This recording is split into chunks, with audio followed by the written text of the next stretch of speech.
Bismillahirrahmanirrahim. Assalamualaikum warahmatullahi wabarakatuh. Pagi ini kita masih belajar melanjutkan tentang berselawat kepada Rasulullah Sallallahu Alaihi Wasallam. Bicara tentang filosofi, makna, sejarah barangkali, terus ayat-ayat, hadis-hadis yang berkaitan dengan selawat. Dan tentu saja yang insya Allah juga kita bicara tentang fadilah, kekuatan, kelebihan berselawat. Pemirsa yang dirahmati Allah, saya menggunakan cara berpikir sederhana bahwa dengan berselawat itu doa seseorang akan dikabulkan oleh Allah Subhanahu wa taala. Dalam suatu kesempatan saya bercerita dari cerita yang saya dapatkan dari kejadian sehari-hari. Ada seorang tukang nasi uduk kepengen rumah yang di depan dia punya warung. Enak banget, dia bilang sama Allah nih, kalau rumah itu ya Allah bisa jadi punya saya. Yang membedakan antara dia dengan yang lain adalah yang lain hanya kepengen saja, tapi si tukang nasi uduk ini menyampaikan keinginan itu kepada Allah sehingga menjadi ibadah dan menjadi doa. Hingga pada suatu saat dia kemudian melihat rumah itu, berdoa kepada Allah dengan diiringi berselawat kepada Rasulullah. Jadi asal buka nasi uduk tuh dia liatin rumah itu, Allahumma sholli ala Muhammad wa ala ali Muhammad. Ya Allah, enak banget kalau bisa kebeli rumah tuh. Ditutup sama salawat, Allahumma sholli ala sayyidina Muhammad wa ala ali sayyidina Muhammad. Ya. Kemudian dia berselawat lagi kepada Rasulullah ketika dia tutup dan berdoa kepada Rasulullah, lalu kemudian tiap hari dilakukan itu. Tiap hari dia lakukan, kemudian berselawat kepada Rasulullah sallallahu alaihi wasallam sambil kemudian berdoa agar rumah yang di depan dia punya nasi uduk itu jadi milik dia. Tahu saudara apa yang terjadi? Seminggu kemudian rumah itu disalawatin. Alhamdulillah ada tulisan dijual. Ya, kita kesini sebentar yuk. Nanti kita akan bahas ini ya. Wa makanallahu liyu'adzibahum wa anta fihim. Surahnya Al-Anfal ayat 33. Nanti pemirsa ya siap-siap buka Al-Quran, buka surah Al-Anfal ayat 33. Kita bahas ayat ini. Tapi sebagai apa namanya, refresh ya. Dari kajian-kajian yang kemarin ya, salawat ini adalah pengantar yang baik, pendorong yang baik. Buat apa? Buat doa. Jadi anggap saja ya, ini langit begitu. Ini doa kita. Kalau seseorang hanya berdoa, ya, seperti si ibu tadi berdoa, ya Allah enak banget kalau rumah itu bisa jadi rumah saya. Maka doa ini bisa jadi dia akan lambat naiknya ke langit. Tapi kalau dia sebelum berdoa, ditambah dulu dengan salawat, komposisinya seperti ini pemirsa, salawat, doa, lalu ditutup lagi dengan salawat, maka salawat yang pertama ini akan narik ya, akan narik doa ini ke atas. Lalu salawat yang berikutnya, dia akan mendorong doa ini ke langit. Subhanallah ya. Di dalam buku saya ceritakan tentang salawat ya. Nah ini berselawat kepada Nabi ya. Ini Masya Allah ini. Jadi ini ilmu murah dan wajib banget kemudian kita lakukan, kita laksanakan. Karena kalau kita kemudian sudah pakai ilmu salawat ini di dalam keseharian kita, maka kita akan mendapati bahwa duit menjadi tidak penting. Pertolongan manusia juga apalagi. Kita udah gak butuh deh sama cerita duit. Maaf ya, bukan berarti kita benar-benar gak butuh. Maksudnya, kita tidak lagi bergantung sama duit karena kita bisa mencapai keinginan kita, hajat kita. Salah satu dengan wasilah salawat. Si ibu ini berdoa terus kepada Allah Subhanahu wa taala dengan berselawat kepada Rasulullah. Hasilnya apa? Rumah itu kemudian ada tulisannya, yakni dijual. Ini kemajuan kan? Tadinya nggak ada tulisan dijual, sekarang ada tulisan dijual. Melihat ada tulisan dijual, dikencengin lagi sama dia sholawatnya. Tadinya baca cuma 1 kali, tutupnya juga 1 kali. Sekarang dia embat 10 kali, tutupnya juga 10 kali. Didawamin lagi 1 minggu berturut-turut sama dia. Asal buka salawat di pagi hari, tutup salawat lagi 10 kali, buka lagi 10 kali, tutup 10 kali. Alhamdulillah pemirsa, subhanallah, ini Masya Allah nih kisah. Ini rumah kemudian kebeli. Ini rumah kebeli sama orang lain. Kebeli sama orang lain. Wajar nggak? Kebeli sama orang lain wajar? Iya wajar. Orang dia nanya juga enggak. Apalagi ngasih DP, ngasih tanda jadi. Enggak, wajar aja kalau kemudian orang lain yang membeli rumah ini. Tapi sebagai doa, saudara, ini doa sedang naik ke atas. Sedang naik ke atas. Bedanya si ibu dengan kita berhenti bersalawat. Kita berhenti berdoa. Tapi si ibu ini tidak berhenti bersalawat dan tidak berhenti berdoa. Bagaimana kemudian kisah selanjutnya? Dan apa yang terjadi, ya, apa yang dimaksud, apa yang kita pahami nanti dari ayat 33 surah Al-Anfal. Tetap bersama Ustaz Yusuf Mansur, ya, di Wisata Hati TV dan kemana-mana. Alhamdulillah pemirsa, masih bersama Yusuf Mansur di acara kesayangan kita Wisata Hati TV. Kita doain ya para kameramen yang belum menikah, mudah-mudahan segera menikah, punya jodohnya. Yang belum punya anak, mudah-mudahan bisa segera memiliki anak keturunan. Soleh-soleha, kameramen yang tidak kelihatan mukanya karena memang invisible man, ya, manusia gak kelihatan, tapi hasil produksi mereka atas izin Allah dan para teman-teman yang ada di studio, mereka lah yang senantiasa berjasa atas izin Allah membuat saya bisa ketemu dengan saudara-saudara pemirsa semua setanah air. Dan insya Allah mudah-mudahan ya kameramen yang pada rajin, pada ikutin ngaji, bukan cuma sekedar melaksanakan tugasnya, mudah-mudahan juga Allah berikan pahala bagi pemirsa, dari pemirsa semua yang berselawat, mereka semua insya Allah dapat pahalanya. Juga buat seluruh stakeholder dari Antv, mulai dari atas sampai yang paling bawahnya, mudah-mudahan lah setiap kali pemirsa kemudian berselawat, mereka pun dapat pahalanya. Baik, kita terusin.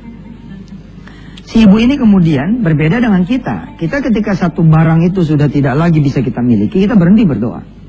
Apa yang terjadi dengan si ibu ini? Dia terus berdoa. Dia terus berselawat pada Rasulullah. Jadi udah jadi pakaian gitu loh. Ya, buka selawat, tutup selawat. Buka nasi uduk, selawat, tutup selawat. Sambil ngeliatin tuh rumah. Alhamdulillah. Kemudian rumah itu dijual kembali. Dan dibeli lagi sama orang lain. Pembeli yang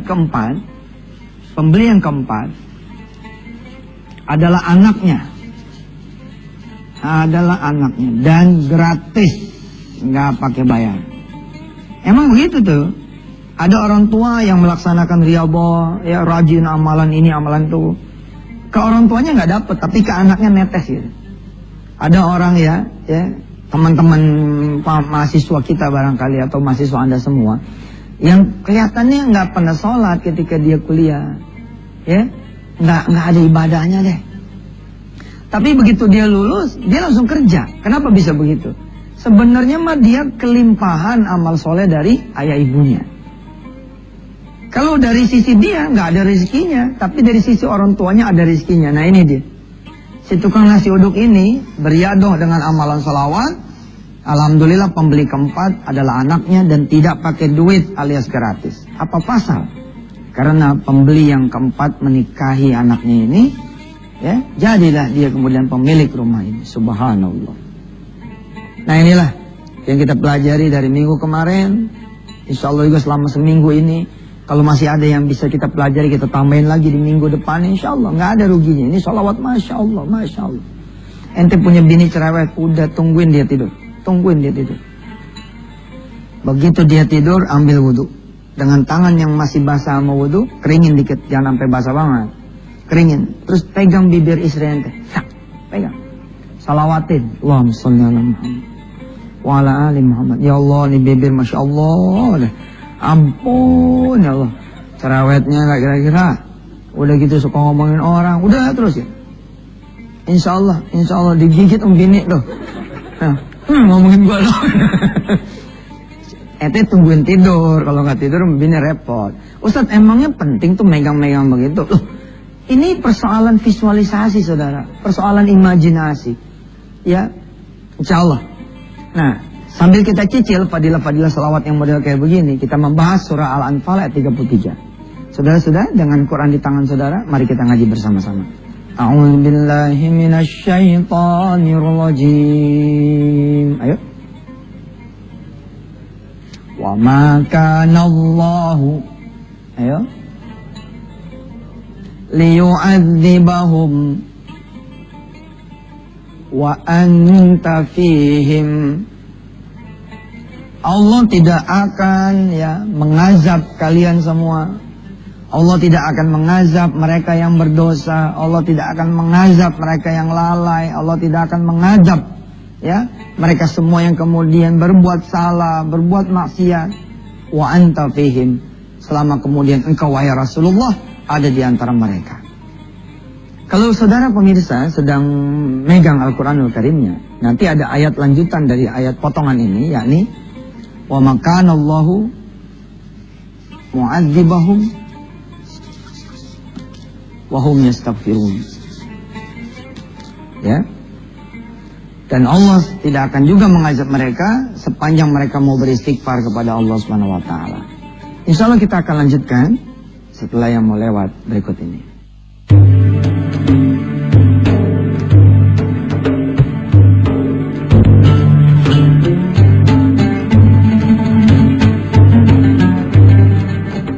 Alhamdulillah, selamat kembali ke acara kita semua, Wisata Hati Antv. Di dalam buku Berpikir Besar Bertindak Besar yang saya tulis ini, saya memberitahu kepada diri saya pribadi bahwa di antara kekuatan sholawat adalah bisa menahan azab Allah yang mestinya turun menjadi tidak turun. Ini adalah statement dari Allah yang mengirimkan azab loh, bukan statement kita. Kalau Anda bilang begini ya, wah enak banget dong orang berbuat jahat agar jadi dihukum. Lah memang enak, makanya lu tobat. Dikasih enak lu gak mau. Enak banget dong dia, udah waktunya kena AIDS malah jadi gak kena gara-gara dia berselawat pada Rasulullah, dia cinta sama Rasulullah, dia mau memohon ampun. Ya memang enak, makanya tobat. Tentu ayat ini tidak akan berlaku sama sekali kalau ajal itu nyampe. Siapa yang kemudian bisa berselawat pada Rasulullah? Tentu orang yang masih hidup. Kalau udah pada mati berselawat, lo kabur orang yang di atas kubur. Ini di dalam kubur nih. Nih sini nih.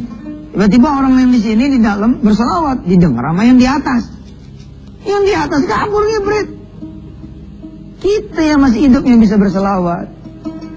Apa sih yang sekarang menjadi azab buat saudara semua? Azab kecil tuh begini ya. Kan ada azab besar toh, ada azab kecil, ada azab sedang-sedang gitu. Azab yang kira-kira bagi Allah tuh kayak anak kecil disentil sama orang tua. Gitu. Kontrakan lah pakai nggak kebayar, ya? Kontrakan yang kira-kira 500.000 begitu, pakai nggak kebayar. Ya, dia datang ke yang punya kontrakan, Bu, saya ada 50.000, boleh nggak saya tinggal di terasnya aja, nggak pakai ke dalam deh. Kata ibu, nggak ada, nggak terima. Ya, kita nggak bisa bayar nih kontrakan, ini kan cuma azab kecil toh. Kenapa sih sampai ente nggak ketemu bahkan buat bayar kontrakan, angsuran motor ya, nggak ketemu, udah 2-3 bulan. Saudara tuh harusnya mikir, kenapa yang punya rezeki nggak mau ngasih ente rezeki? Begitu saudara bermuhasabah ternyata ketemu.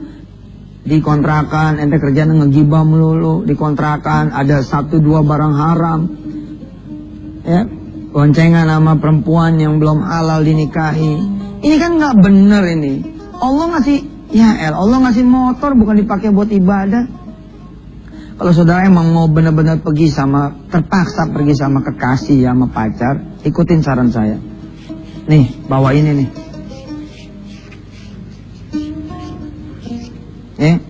Buat triplek. Nanti nanya tuh si emasnya tuh, kenapa dek bawa triplek? Iya, jadi kalau ngerem kita nggak kena. Jadi di tengah-tengah tuh, di tengah-tengah boncengan taruh triplek situ, cigrek gitu. Paham?